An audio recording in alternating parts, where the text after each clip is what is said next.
Hello friends, ఈరోజు Aadhaar card ఎలా download చేయాలో చూద్దాం. ముందుగా ఇక్కడ చూపిస్తున్న వెబ్సైట్ అడ్రస్ ఎంటర్ చేస్తే మనకు ఒక పేజ్ ఓపెన్ అవుతుంది. ఇక్కడ మనం లాగిన్ కాకుండా కూడా ఆధార్ డౌన్లోడ్ చేసుకోవచ్చు. డౌన్లోడ్ ఆధార్ పైన క్లిక్ చేస్తే ఇక్కడ ఆధార్ నెంబర్ ఎంటర్ చేసి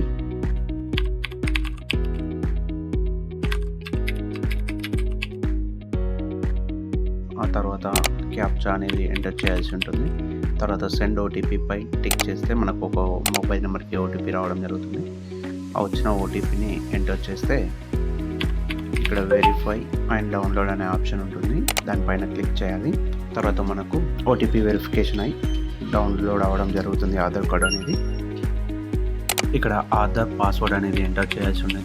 నేమ్లో మొదటి 4 అక్షరాలు క్యాపిటల్, తర్వాత డేట్ ఆఫ్ బర్త్ ఇయర్ అనేది ఎంటర్ చేసి సబ్మిట్ చేస్తే ఆధార్ కార్డ్ అనేది ఓపెన్ అవుతుంది. ఇలాంటి యూస్ఫుల్ కంటెంట్ కొరకు మన ఛానల్ని వెంటనే సబ్స్క్రైబ్ చేయండి. Thank you.